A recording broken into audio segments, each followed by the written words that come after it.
మీ CIBIL score తక్కువ ఉందా? ఏ loan రావటం లేదా? అయితే వెంటనే ఆలస్యం చేయకుండా ఈ నెంబర్ కి కాల్ చేయండి. హాయ్, వెల్కమ్ టు మనం టీవీ. మనతో ఉన్నారు లావణ్య రాజతరం కేసులో పెద్ద ఎత్తున పోరాటం చేస్తున్నటువంటి శేఖర్ భాష గారు. సార్ నమస్కారం. నమస్తే అండి. ఒకే వాళ్ళది న్యాయ పోరాటం, మీదే పోరాటం. నా పోరాటం వేరే అండి. నా పోరాటం బిఎన్ఎస్ సెక్షన్ 69 అండ్ 68 గురించి. ఓకే, సరే. ఇవాళ సరికొత్త ఆధారంతో వచ్చానని ఇందాక మీరే చెప్పేశారు ఆడియన్స్ కోసం. ఆధారం కోసం స్టిల్ ఆడియన్స్ ఆర్ వెయిటింగ్. ఇంకొకటి, నిన్న అంటే కొన్ని ఇంటర్వ్యూస్ చూస్తున్నప్పుడు చిట్టిబాబు గారు కావచ్చు, కృష్ణ కుమార్ గారు కావచ్చు, సరే పెద్దవాళ్ళు నన్ను ఒక మాట అన్నా నేనేం పెద్ద పట్టించుకోను. అదేదో విచక్షణారహితంగా ఆయన శంకర్ మాట్లాడినట్టయితే వాళ్ళు మాట్లాడలేదు, కానీ వీళ్ళు ఏదో మాట్లాడారు. కాబట్టి వాళ్ళకి సమాధానం ఒకటైతే చెప్పాలనుకున్నా. ఇతనికి ఎవరిస్తున్నారండి ఆధారాలు? ఎక్కడి నుంచి వస్తున్నాయండి ఆధారాలు? ఎక్కడి నుంచి తీసుకొస్తున్నారండి? అసలు ఎవడండి వీడు? ఈ రెండు ప్రశ్నలకు బేసిక్ గా నా డౌట్ కూడా చెప్పండి. అది ఏంటంటే, అసలు ఫస్ట్ ఎవడండి వీడు అన్నప్పుడు చిట్టిబాబు గారు ఎవరో, కృష్ణ కుమార్ గారు ఎవరో, నేను కూడా అంతే. వాళ్ళు ఎలాగైతే వాళ్ళకి ఆధారాలు రావట్లేదు, మీకు వస్తున్నాయి కదా. ఫస్ట్ పాయింట్, మాట్లాడడానికి ఎవడు అంటే వాళ్ళు ఎలా మాట్లాడడానికి మీడియా పిలిచారో, మీరు కూడా నన్ను మీడియాలో అలా మాట్లాడడానికి పిలిచారు. ఇకపోతే నేను ఐఎమ్ బ్రింగింగ్ అభిప్రాయంతో పాటు ఆధారం కూడా నేను టేబుల్ మీదకి తీసుకొస్తున్నాను. I'm bringing a value addition to the table. ఈ ఆధారం నేను ఎట్లా తీసుకొస్తున్నాను అనేది రాజ్ తరుణ్ నాకు ఆధారాలు పంపిస్తున్నాడా అనే దాని విషయంలో నేను రాజ్ తరుణ్ని ఒక వారం రోజుల తర్వాత చాలా ఇండైరెక్ట్ గా కాంటాక్ట్ చేసి, అప్పుడు ఆయన బయటపడాలనుకోలే. ఎందుకంటే ఆయన ఫోన్ ని నాకు అంటే ఇప్పటి వరకు లేని క్లారిటీ ఇస్తున్నారు కాబట్టి అడుగుతున్నాను. మొదట రాజ్ తరుణ్ మేము అప్రోచ్ అయిన తర్వాత ఈ యుద్ధం స్టార్ట్ చేశారా? లేదు, మీరు పోరాటం విషయం నేను ఇక్కడ చెప్పించారు ఆడియన్స్ కోసం. లేదు, నేను చెప్తే ఒక రకం, మీరు పక్క నుండి చూశారు కాబట్టి ఆ ఎఫ్ఐఆర్ కోసం నేను ఎంత కష్టపడ్డాను మీరే చెప్పాలి. నేను ఎందుకంటే మీరు పక్కన ఉన్నారు, ఇదే ఆఫీస్ లో నేను కూర్చొని ఆ ఎఫ్ఐఆర్ కోసం ఎంతమందిని సంప్రదించాను, ఎంత నెట్వర్క్ చేశాను అనేది మీకు తెలుసు. సో కాబట్టి ఆ ఎఫ్ఐఆర్ కి అసలు చాలా కీలకమైనది ఎఫ్ఐఆర్.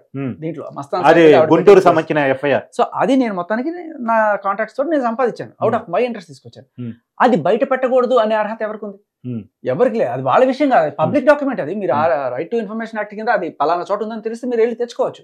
అది మీడియా వాళ్ళు ప్రతి ఒక్కరు చేయాల్సిన పని. ఎందుకంటే రాష్ట్రాన్ని చెప్పినప్పుడు అది నిజాలు నిర్ధారించకుండా ఒకళ్ళు నింద చేయడానికి మీరెవరు? సో తెచ్చుకోండి, చూడండి. నేను ఆ పని చేశాను. దానికి కూడా కేసును మలుపు తిప్పింది ఆ ఎఫ్ఐఆర్ అనే విషయం మీకు ఐడియా ఉంది కదా. అది అంటే కోర్టులో అది పనికి వచ్చింది. బట్ ఇంకా ఇట్లా వచ్చి వాదిస్తున్నప్పుడు ఒక మాట అన్నారు వాళ్ళు. సరే, వాళ్ళు ఎవరు అన్నదానికి నేను సమాధానం చెప్పాను. ఆధారాలు ఎక్కడ నుంచి వస్తున్నాయంటే ఇది ఈ రకంగా ఎఫ్ఐఆర్లు కానీ ఇవన్నీ కూడా ఈ రకంగా సంపాదిస్తున్నాను తప్ప. ఇక ఫోన్ కాల్స్ అండ్ అలాగే రికార్డింగ్స్ అంటే రాజ్ తరుణ్ ఈవిడ బూతులు తిట్టిన ఆధారం ఏదైతే ఉందో, పచ్చి బూతులు తిట్టిన ఆధారం, అది కూడా నేను కాదు. ఫస్ట్ రెండో రోజు మూడో రోజు అది యూట్యూబ్ లో వైరల్ అయింది. కాకపోతే బీప్స్ ఉన్నది, అది అందరికీ తెలుసు. అది నేను కాదు తీసుకొచ్చింది, మీకు తెలుసు. బయట ఆటోమేటిక్గా వచ్చేసింది. కాకపోతే నేను ఆ బీప్ వెనకాల ఏముంది అని చెప్పి కనుక్కోవడానికి ట్రై చేశాను. అలాగే రాజ్ తరుణ్ ఇట్లా ఇదండి ఎఫ్ఐఆర్ అని చెప్పి చూపించి వెళ్ళిపోయాడు. ఆ ఎఫ్ఐఆర్ వెనకాల ఏముంది అనే కుతూహలం నాకు ఎక్కువైపోయి నేను తీసుకొచ్చాను. అలాగే బీప్ వెనకాల ఏముందని చెప్పి తెలుసుకోవడానికి నేను చాలా ట్రై చేశాను. So one of the Raj Tarun close friends, fans ఎవరో ఉన్నారు మరి మొత్తానికి ఆ గ్రూప్స్ లో పట్టుకుంటే వాళ్ళు నాకు B+ ఆడియో పంపించారు.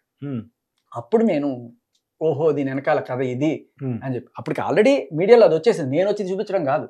బట్ కాదు, B+ ఆడియో మీకు ఎవరు ఇచ్చారు? అదే అంటున్నా, చెప్పా కదా, Raj Tarun one of the close friends of Raj fans వాళ్ళు నాకు అది అందజేశారు. రాజ్ తరుణ్ మీకు ఎప్పటి నుంచి పరిచయం? మీకు మామూలుగా మీడియాలో ఎట్లా పరిచయం అంతే తప్ప. సో ఇలా వచ్చిన ఆధారం. ఇకపోతే ఆ ఒక్క ఆధారం మాత్రమే నాకు రాజ్ తరుణ్ సైడ్ నుంచి వచ్చింది. రాజ్ తరుణ్ కూడా కదా, రాజ్ తరుణ్ సైడ్ నుంచి వచ్చింది.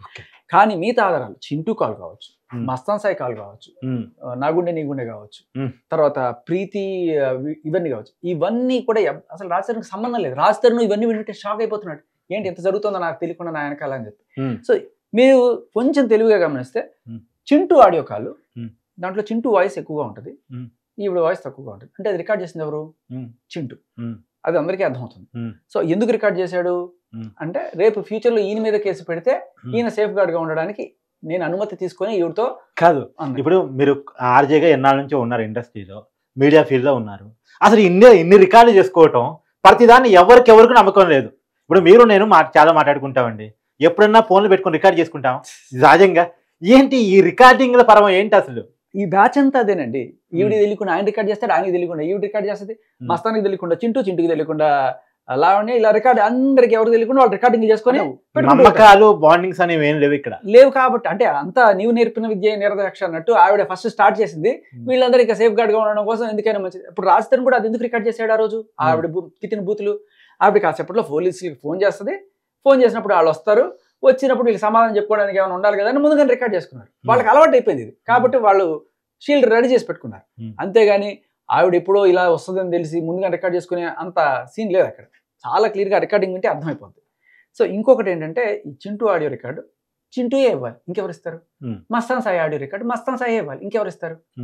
వేరే ఛాన్స్ లేదు. సో మీకు మస్తాన్ సాయి టచ్ లోకి వచ్చాడు, చింటూ టచ్ లోకి వచ్చాడు, డైరెక్ట్ గా కాదు, రకరకాల సోర్సెస్. ఎందుకంటే నేను వాళ్ళ ఎఫ్ఐఆర్లు అన్ని తీసుకొచ్చి నాకు వేరే రకంగా వచ్చిన కొన్ని మేము కూడా బాధితులు అని చెప్పడానికి వచ్చారా లేక? ఎస్, మేము ఇప్పుడు చింటూ ఏం చెప్పాడంటే ఇండైరెక్ట్ గా వచ్చి, భయ్యా మీరు నా గురించి డ్రగ్ పెడ్లరు ఏదో చెప్పేస్తున్నారు, నేను అసలు ఏమి కాదు, ఒకవేళ నేనే అయ్యి ఉంటే నన్ను కూడా పోలీసులు అరెస్ట్ చేయాలి కదా అమ్మాయి కేసులో. అమ్మాయికి 45 రోజులు చెంచలగూడ జైల్లో పెట్టినప్పుడు A1 వచ్చి ఉన్నిత్ రెడ్డి, A3 వచ్చి ఇంకో అమ్మాయి ఎవరో ఉంది. మరి వాళ్ళిద్దరిని అబ్స్కాండ్ అని రాశారు. సరే తర్వాత అయినా దొరికారా అంటే లేదు కదా, మేము మమ్మల్ని పట్టుకోలేదు ఎందుకంటే ఆధారాలు లేవు అండ్ మా దగ్గర చింటూ పేరు ఎఫ్ఐఆర్ లో ఉంది, ఎఫ్ఐఆర్ లో ఉంది, కానీ ఆధారం లేకపోవడం వల్ల వాళ్ళు మమ్మల్ని ఏమి చేయలేదు. నిజానికి ఈవిడే గోవా నుంచి ఢిల్లీ నుంచి తీసుకొచ్చి నాకు ఇస్తుంది తప్ప నేను తీసుకొచ్చి ఈవిడికి ఇవ్వడం అనేది ఆవిడ చెప్పినంత మాత్రం నిజం అయిపోదు కదా. ఆవిడ ఏం చెప్పింది కన్ఫెషన్ లో అంటే చింటూ ఈ విషయంలో తనే మస్తాన్ సాయిని పరిచయం చేశాడు, తను చాలా కీలక అంటే మొదటే స్టార్ట్ ఫిల్మ్ తీసినట్టున్నారు కదా. అవును, అప్పటి నుంచి రిలేషన్ అయితే ఉంది. కానీ ఈ డ్రగ్స్ అనేది ఈవిడ గోవా వెళ్ళినప్పుడు అక్కడ ఒక డీజే పరిచయం, ఆ డీజేలో ఆవిడ కూడా ఒక ఇంటర్వ్యూలో చెప్పింది. మనకి మళ్ళీ ఇప్పుడైతే బుకాయిస్తుంది కానీ అప్పుడు చాలా క్లియర్గా ఇంటర్వ్యూలో ఒప్పేసుకుంది ఆవిడ. తర్వాత మానేశానండి అని చెప్పి. బట్ గోవా వెళ్ళినప్పుడు అలాగే ఢిల్లీ నుంచి వచ్చినప్పుడు కూడా ఈవిడే అక్కడి నుంచి తీసుకొస్తుంది, అక్కడ చింటూకి ఆవిడే ఇస్తుంది అన్నట్టుగా ఆ రోజు నాకు చింటూ చెప్పడం జరిగింది అనమాట. అది కూడా చాలా అదేదో సినిమా పక్కీలో మిమ్మల్ని కలవడానికి వేరే వాళ్ళు వచ్చి వేరే వాళ్ళు ఆయన చింటూకి ఫోన్ చేపించి ఇచ్చి, సో ఆయన మంచితనాన్ని ఆయన ప్రూవ్ చేసుకోవడం కోసం చెప్పాడు. సరే చెప్పు చింటూ అని అంటే నేనేదో తప్పు చెప్పాను అనుకుంటే నువ్వు కరెక్ట్ చేయి, నీ దగ్గర ఉన్న ఆధారాలు ఏంటి అవి నాకు పెట్టు, అలాగే ఈఎంఐకి సంబంధించినవి ఖచ్చితంగా నువ్వు పెట్టు. నువ్వు జీవితంలో ఎన్నో చేసుంటావు మంచో చెడో తెలియక, బట్ ఇట్లాంటి ఒక డ్రగ్ మహమ్మారిని కనుక మనం లోపల పంపించగలిగితే మన జీవితంలో చేసిన ఒక మంచి పని అవుతుంది. అమ్మాయికి ఎగ్నెస్ట్గా ఉన్న ఏ ఆధారాలను పెట్టని చెప్పి నేను చింటూకి ఆ రోజు చెప్పినప్పుడు మరి మళ్ళీ ఇండైరెక్ట్ గాను ఎలాగో ఆడియో బయటకు వచ్చింది. అంటే లావణ్య వల్ల ఇబ్బంది పడ్డాం అనుకున్న ప్రతి ఒక్కళ్ళు శేఖర్ భాషని కాంటాక్ట్ అవుతున్నారు, శేఖర్ భాషకి ఆధారాలు ఇస్తున్నారు, వాళ్ళు చేసుకున్నటువంటి రికార్డింగ్స్ అని మీకు ఇస్తున్నారు, మీరు మీడియాకి వచ్చి బయట పెడుతున్నారు. సో వాళ్ళు డైరెక్ట్ గా రాలేక మిమ్మల్ని అప్రోచ్ అవుతారు. ఎందుకంటే ఇప్పుడు ఒక కార్తీక్కో లేకపోతే ఇంకొకరికి ఇస్తే మేబీ వీళ్ళు అంటే ఊరికే అంటున్నారు, జస్ట్ వేరే మీడియా ఛానల్కి ఎవరికైనా ఇస్తే వాళ్ళు డబుల్ గేమ్ ఆడే అవకాశం ఉంది. ఇదిగోండి లావణ్య అని చెప్పి వాళ్ళకి ఇచ్చేసి ఆవిడ దానికి ఏదో సెల్ఫ్ డిఫెన్స్ చేసేసుకొని మళ్ళీ ఏదో చేసే అవకాశం డబుల్ గేమ్ ఉండవు. నేను చెప్తున్నా బేసికల్లీ అంటే ఒకళ్ళని నమ్మారు జనాలు, నమ్మి వాళ్ళు వచ్చి ఇప్పుడు ఆ ప్రీతి ఉదయ్ కూడా కావచ్చు. ప్రీతి ఉదయ్ ఎవరు, మస్తాన్ సాయి ఎవడు, చింటూ ఎవరు, వీళ్ళందరూ కూడా లావణ్య బ్యాచే కదా. వీళ్ళందరూ కూడా వదిలించుకొని పరిగెత్తి బయటకు వచ్చి బాబోమని రక్షించండి ఈవిడ నుంచి అంటున్నారంటే ఈవిడ ఎంత పెద్ద డైనోసర్. అంటే మీరు అంటే లావణ్య రాజధాని ఇష్యూలో దూరటం వల్ల అనేక మందిని బయటగా తీసుకొచ్చేసి అనేక మంది నేను మిమ్మల్ని నమ్మేలా చేయగలిగి వాళ్ళ ఈ పోరాటంలో ఆ పోరాటాన్ని ఇన్వాల్వ్ చేయగలిగారా? నేను ఏది చెయ్యాలి అని అనుకోవాలి, కాకపోతే ఎవరైతే నాకు ఎప్పుడైతే ఫోన్లు చేస్తున్నారో వాళ్ళని నేను ఒకటే అడుగుతున్నా, భయ్యా మీరు ఇన్నాళ్ళు ఏదైనా తప్పులు చేస్తుండొచ్చు, ఒక్క రైట్ వల్ల మీ పాపాలు కనుక్కునే అవకాశం వచ్చింది అంటే వాళ్ళు చాలా క్లియర్గా చెప్తున్నారు, మాది కాదండి ఈవిడే గోవా నుంచి పట్టుకొస్తుంది, ఈవిడే. ఆ రోజు మనకి పన్నతను వచ్చి చెప్పాడు కదా ఈ ఇంజక్షన్లు ఇవన్నీ కూడా తెప్పిస్తుంది అని చెప్పి. సో వాటికి కూడా ఈయన ఇదే చెప్పాడు, అసలు మాకు సంబంధం లేని మేము ఈవిడే తెప్పించుకుంటుంది. అది మనకు ఉదయ్ కూడా చెప్పాడు నిన్న, ఇప్పుడు ఎక్కడికి పోయినా ఆ శ్రీలంక పోయినలో కూడా అక్కడ పోయి డ్రగ్స్ ఎక్కడ దొరుకుతాయి అని చెప్పి. సో ఇవన్నీ అగైన్ నేను చెప్పట్లా, వాళ్ళు చెప్పిన మాటలే. చింటూ చెప్పిన మాట, మస్తాన్ సాయి మన దగ్గర చాలా క్లియర్ గా చెప్పాడు. తర్వాత ఉదయ్, వీళ్ళందరూ ఎవరు?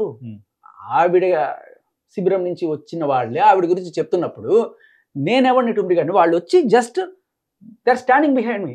నేను దానికి యు గివెన్ క్లారిటీ ప్రూఫ్ అంతే. You still waiting audience sir. Okay, so ఇప్పటిదాకా మనకు తెలిసిన క్యారెక్టర్స్ ఏంటి? ప్రీతి ఉదయ్, మస్తాన్ సాయి, చింటూ, వీళ్ళందరూ కూడా ఆవిడ గురించి చెప్పిన మాటలు ఇవన్నీ కూడా. షరీఫ్ ఎవరైతే ఉన్నాడో, ఎవరు షరీఫ్? ఇప్పుడు మన ఈ కేసులో కూడా ఉన్నాడు, విజయవాడలో రీసెంట్ గా డ్రగ్స్ కేసులో మొత్తానికి దాంట్లో ఇప్పుడు మస్తాన్ సాయిని కూడా అదే దీంట్లో A5 గా చేర్చారు. A5 గా అతను అరెస్ట్ చేశారు. కొంతమంది పెడ్లర్స్ గా చేశారు. But Mastan Saini only information ఇచ్చిన కేటగిరీలో, అంటే ఇక్కడ దొరుకుతాయి పోరా, ఢిల్లీలో దొరికితే పోయి తెచ్చుకోరా అని చెప్పిన దానికి ఆయన్ని పెట్టినట్టుగా మనకు తెలుస్తుంది.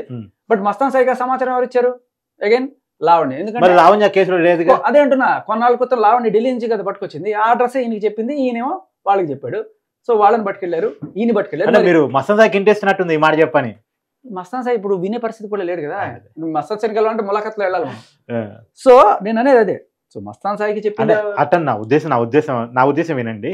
అదే చెప్పడానికి అవకాశం ఎలా ఉంటుందో శేఖర్ భాష చూపిస్తున్నాడు, అదే అంటున్నా. ఇప్పుడు ఏంటంటే ఆ షరీఫ్ అనే అతనికి కూడా ఈవిడికి ఉన్న సంబంధం ఏంటి నేను మీకు ఇప్పుడు ససాక్ష్యంగా నిరూపించబోతున్నాను. సో దీని నేపథ్యం చెప్తాను ఇక్కడ. ఈ షరీఫ్ మస్తాన్ సాయి మీద రేప్ కేసు పెట్టింది, అలాగే షరీఫ్ మీద కూడా రేప్ కేసు పెట్టిందని ఆయన చెప్తున్న మాటల్లో తెలుస్తుంది. షరీఫ్ మీద, మస్తాన్ సాయి మీద, ఇంకా కొంతమంది మీద, ఇంకో 2-3 మీద ఏదో కేసులు పెట్టిందట. నార్సింగ్ పిఎస్ సేమ్ అగైన్ అలా కేసు అయిపోతుంది ఇక్కడ ఆవిడ. సో ఆ టైంలో ఇది ఏ టైం అంటే కరెక్ట్గా 2023 మేబీ ఏప్రిల్ ఈవిడ కేసు పెట్టింది కదా మస్తాన్ సాయి మీద, రేప్ అండ్ అటెంప్ట్ మర్డర్ పెట్టిన టైంలో మస్తాన్ సాయి తప్పించుకొని తిరుగుతున్నాడు. ఏదో బెయిల్ గీలు వచ్చిన తర్వాత మళ్ళీ పోలీసుల దగ్గరికి వెళ్ళి కనబడదాం అని చెప్పి. ఆ టైంలో వీళ్ళిద్దరూ మస్తాన్ సాయి ఫ్రెండ్స్. ఎవరు? షరీఫ్, ఇది Vijayawada Guntur Subani hotel, Vijayawada Subani hotel, Guntur Subani hotel. ఆ సుబాని హోటల్లో వీళ్ళందరూ మంచి దోస్తులు. సో ఆ సుబాని హోటల్ అబ్బాయి కూడా ఉన్నాడు ఏటుగా. అయితే ఈ షరీఫ్ అనే అతను మస్తాన్ సాయికి ఏదో రకంగా సహాయం చేద్దామనో, లేకపోతే అసలు ఏంటి కథ తెలుసుకుందామనో డైరెక్ట్గా ఇస్నాపూర్లో ఉన్న వీళ్ళ ఇంటికి వెళ్ళాడు.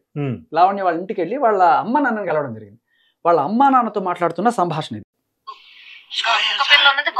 మళ్ళొకసారి క్లారిటీ ఇద్దాం సార్, ఒక నిమిషం ఆపండి. ఇప్పుడు మొన్న విజయవాడలో అరెస్ట్ అయినటువంటి, అంటే మస్తాన్ సాయి అరెస్ట్ అయిన కేసులో నిందితుడిగా ఉన్నటువంటి షరీఫ్ ఎప్పుడైతే మస్తాన్ సాయి మీద గతంలో పాత 2023లో కేసు పెట్టినప్పుడు ఆ షరీఫ్ వాళ్ళ అమ్మ నాన్ని, ఏది లావణ్య వాళ్ళ అమ్మ నాన్ని ఇస్తాన్పూర్ లో కలిసినప్పుడు, ఇస్నాపూర్ అదే పటాన్ చెరువు దగ్గర వాళ్ళ సొంత ఇంట్లో వెళ్ళి కలిసి వాళ్ళ అమ్మ నాన్నతో మాట్లాడిన మాటలు అప్పుడు మనకు తెలుస్తున్నది ఏంటి అంతేగా. జరిగిన విషయాలు మీకు తెలియదు. అది గుంటూరులో అమ్మాయి రేప్ కేసు పెట్టింది అబ్బాయి మీద, సాయి అనే అబ్బాయి మీద. అలా టెస్ట్లు ఏమి ఇవ్వకుండా పరిగెత్తుకుంటూ వచ్చేసింది మళ్ళీ హైదరాబాద్. సో గుంటూరులో రేప్ కేసు పెట్టినప్పుడు రేపు అయిందనే నిర్ధారణ కోసం మెడికల్ టెస్ట్కి వెళ్ళాలి కదా. రేప్ కేసు పెట్టి టెస్ట్ లేకుండా పారిపోయేసింది. పోలీసులు అట్టుకున్నారు అంతే, లేడీస్ కదా. సాఫ్ట్వేర్ కంపెనీ వెళ్ళింది. ఎవరిది? సాయి అనే అబ్బాయి వాళ్ళు. ఓకే, లావణ్యతో ఎలా పరిచయం? గోవాలో. ఎవరు వినండి ప్రశాంత్. సో షరీఫ్ అప్పుడే ఫస్ట్ కలవడం వీళ్ళ అమ్మ నాన్న. కలిసినప్పుడు అంటే మీ అమ్మాయి మాకు తెలుసు అని చెప్పడం కోసం ఆ అమ్మాయి వాయిస్ రికార్డ్ ఒకటి ప్లే చేస్తున్నారు. ఇవాళ పొద్దున్నే నాకు మీ అమ్మాయి ఒక వాయిస్ మెసేజ్ పెట్టిందండి, ఆ వాయిస్ మెసేజ్ ఇదని చెప్పి.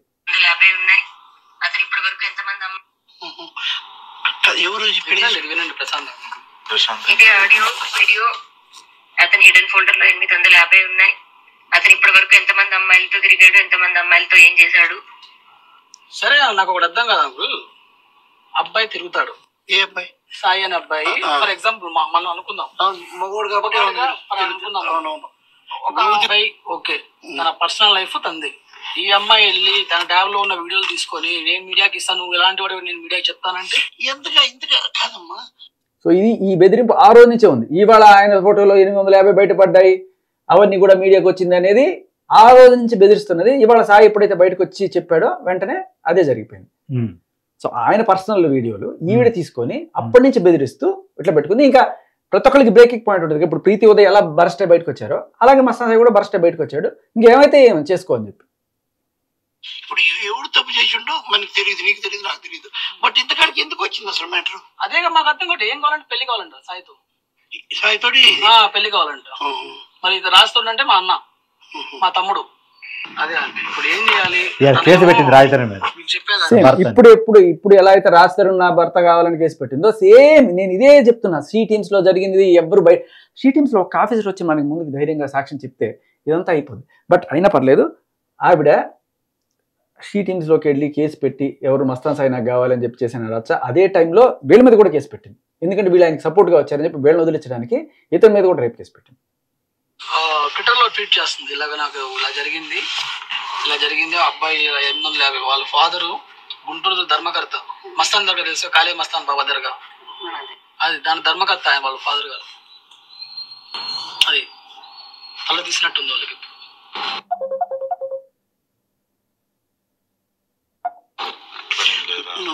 షరీఫ్ అంటే మన లావణ్యకి తెలుసా? ఎందుకు తెలియదు అంకుల్, నేను కాల్ చేస్తాను వింటారా?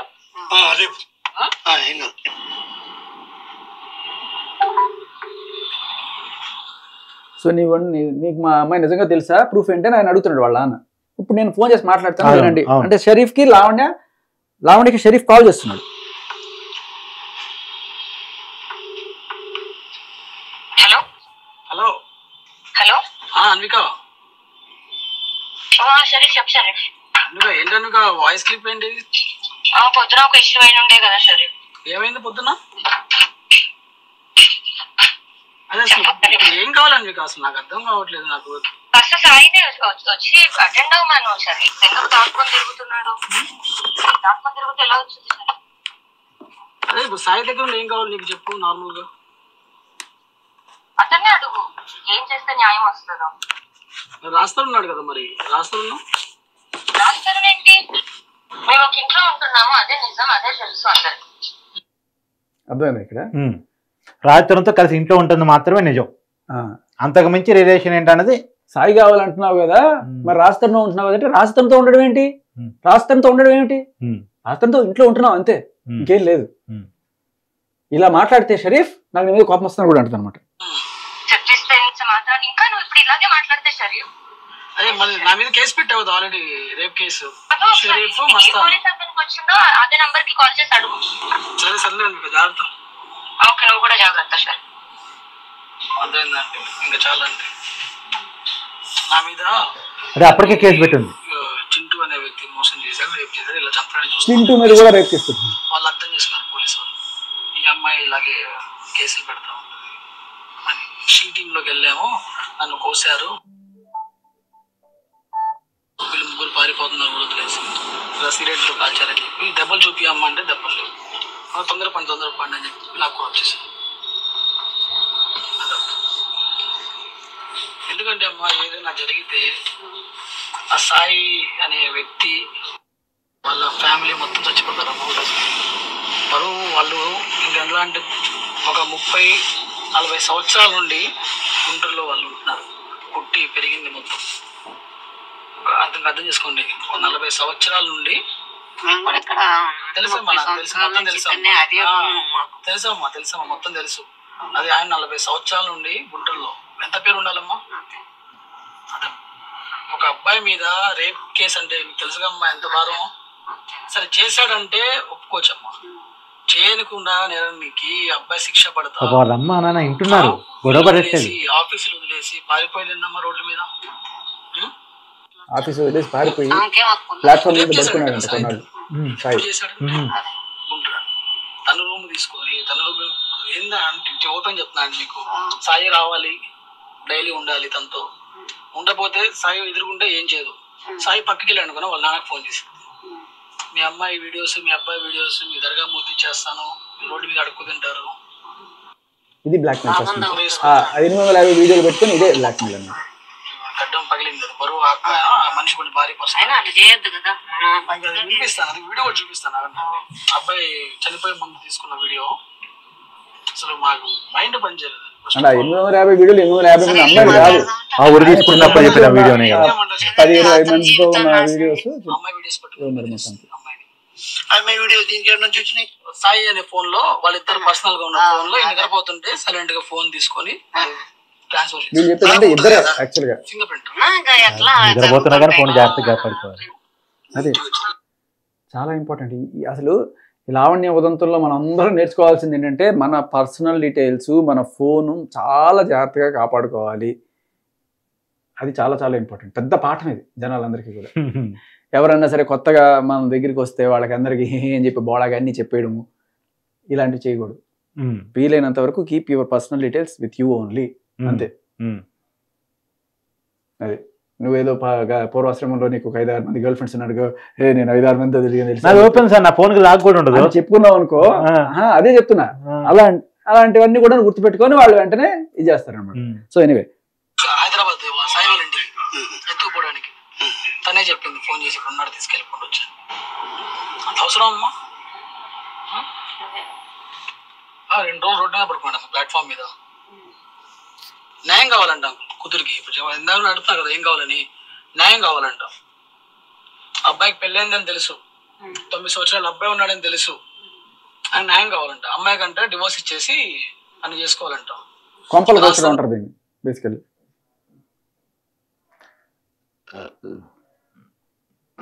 తమ్ముడు ఇంటున్నారుగా మీరు రాస్తారు, అది మరి ఏం చెప్పండి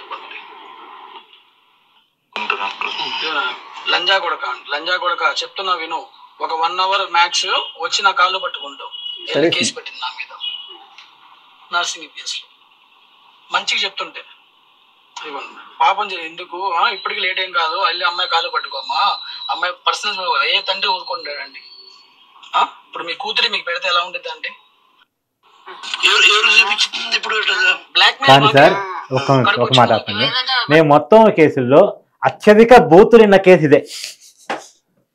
నేను మీడియాలో దాదాపు 2 దశాబ్దాల నుంచి పనిచేస్తున్నాను. బూతులు వినడం ఓకే, కానీ ఆ పిక్చర్స్ అంటే ఫోన్ ఎంతసేపు నీ ఫోన్లో లాక్కోవడం, నీ ఫోన్లో ఉండేవి తీసుకోవడం, బాగాటిని పెట్టుకొని బ్లాక్మెయిల్ చేయడం. ప్రతి ఒక్కరిని ఇదే పని చేసింది అమ్మాయి. మీరు గమనించండి, ప్రీతి ఉదయం వచ్చి మనకేం చెప్పారు? ఉదయ్ ఫోన్ గుంజుకొని ఉదయ్ ప్రీతిని బ్లాక్మెయిల్ చేసింది. చింటూ తీసుకొని చింటూ బ్లాక్మెయిల్, మస్తాన్ ఫోన్ తీసుకొని మస్తాన్ బ్లాక్మెయిల్. ఇలా ఇదే అందరి ఫోన్లో ఉన్న గుట్లు తీసుకోవడం చేయడం.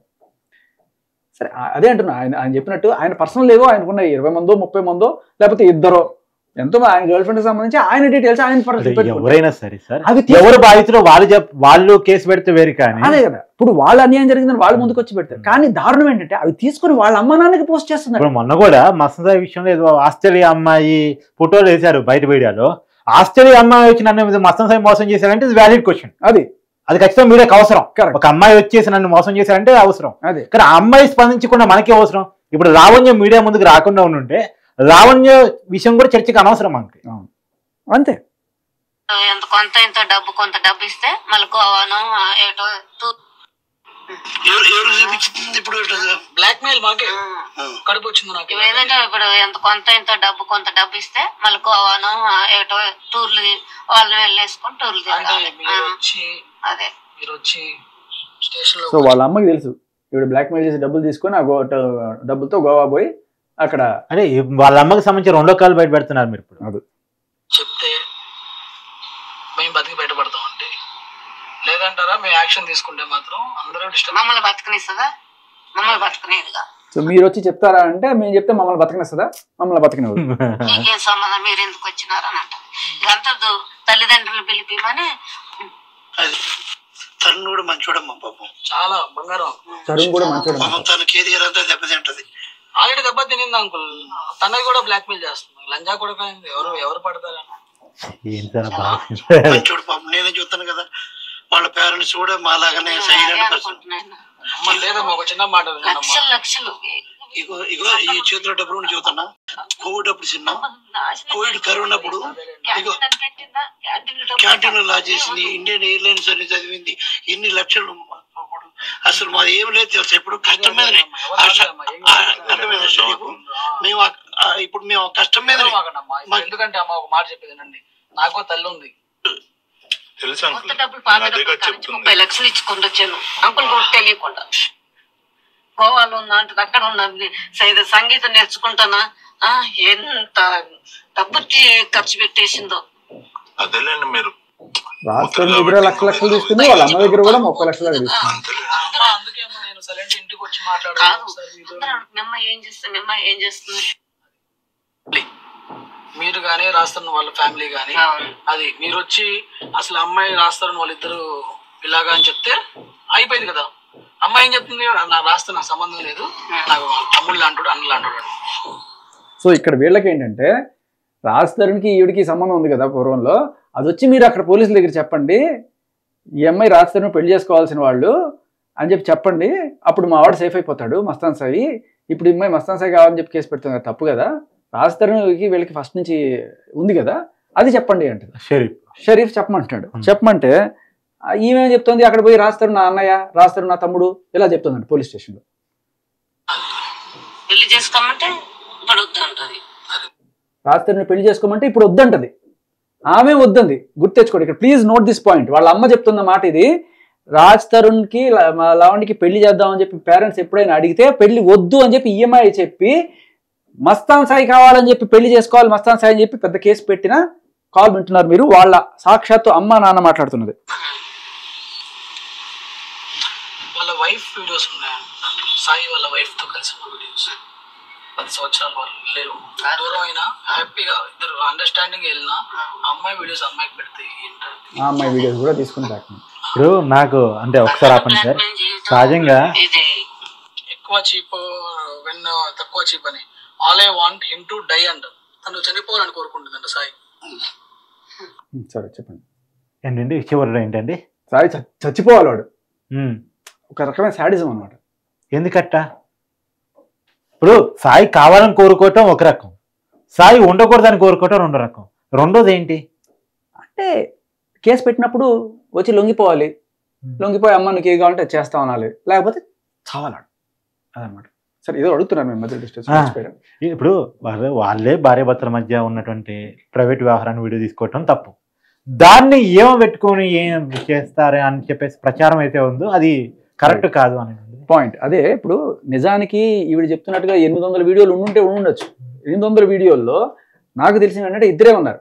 ఒకళ్ళు ఫస్ట్ వీళ్ళ మిసెస్, ఇంకొకళ్ళు ఏమో ఈయన. సో నిజానికి ఉన్నది 800 ఫోటోలు అయినా కూడా 800 వీడియోస్ అయినా అవి ఇద్దరే అని చెప్పి తెలుస్తుంది మనకి. అదేంటంటే ఒకళ్ళేమో ఈయన గర్ల్ ఫ్రెండ్, ఇంకొకళ్ళేమో ఈయన విడిపోయిన ఈయన ఎక్స్ వైఫ్. వీళ్ళిద్దరే ఉన్నాయి. అవి పెట్టుకొని ఇలా ప్రాపగండా చేస్తున్నారు. వాళ్ళవి బయట పెడతా అని చెప్పి అప్పటి నుంచే చేస్తున్న బ్లాక్ మెయిల్ ఇవాళ మనకి టీవీలో ఇచ్చేసి ఇదిగో వీడు ఒక కామంతుడు, ఇదిగో వీడు ఇంత చేసేస్తున్నాడు అని చెప్పి అబ్బాయి చనిపోవాలంట. ఇంకేమొస్తుందంటే చనిపోతే అదే కదా భార్య పిల్లలు తల్లిదండ్రులు అవుతాయి, కానీ తల్లిదండ్రులు లేరు, పట్టించుకుంటారు. మరి వాళ్ళకు ఉన్నారు పట్టించుకుంటారు. సో ఈ మట్టకు తల్లిదండ్రులు పట్టించుకోదు, పాపం ఆయనకు ఉన్నారు వాళ్ళు పట్టించుకుంటున్నారు. వాళ్ళు ఎందుకు ఆగం చేస్తుంది? అన్ని వాడు కుక్క పిల్లలు అందరికి పెద్ద ఆపరేషన్ చేయించేసింది. వాటితో మళ్ళీ నా కుక్కల ప్రేమ ఇవి అంటారు కదా, వాటి వల్ల ఏ ప్రాబ్లం వాటికి పిల్లలు పట్టకుండా ఆపరేషన్ చేయించేసింది వాటికి. ఇది కుక్కలకి మనుషులకి ఎలాగో రైట్ ఉంటుందో పిల్లలకి కానీ రైట్, కుక్కలకి కూడా వాటి జీవితంలో రైట్. అది ఇది వ్యాలిడ్ పాయింట్. నిజానికి చాలా దారుణం కాదు, ఇది జీవహింస కిందకి వస్తుంది. నిజం హింస అది. ఇప్పుడు రైట్ ఇదే నిజమైతే, ఒకవేళ ఇదే నిజమైతే జీవహింస అవుతుంది. కుక్కలకి ఆపరేషన్ కూడా చేపించేసిందంట. వాళ్ళకి పిల్లలు పుడితే అంట గొడవ కూడా చేస్తుందండి మొత్తం. సరే నువ్వు ఉంటావు ఇప్పుడు ప్రజెంట్ గుంటూరేనా? ఏం చేస్తావు గుంటూరులో? మాది హోటల్ తెలుసా మీకు? అయ్యో నేను గుంటూరు ఏసీ కాలేజీలో తెలుసా మీకు? చూస్తే గుర్తుపడుతుంది. ఇప్పుడు డెవలప్ అయిపోయింది. సో గుంటూరు సుబాని హోటల్ షరీఫ్ ఆయన వాళ్ళ అమ్మ వాళ్ళతో మాట్లాడిన మాటలు మీరు వెండి తెరపై చూశారు. ఇక ఇది కంప్లీట్ కాల్ మీకు ఇస్తాను. మేబీ నేను గమనించనివి మీరు గమనించనివి మన శ్రోతలు గమనించాలి, వాళ్ళు ఇంకా షార్ప్ ఉంటారు, వాళ్ళు కొన్ని పాయింట్స్ కూడా తెలియజేయచ్చు దీంట్లో. సో వినండి, చెప్పండి. సరే ఈ మొత్తం ఆడియో మీద మీ కామెంట్స్ మీరు పోస్ట్ చేయండి.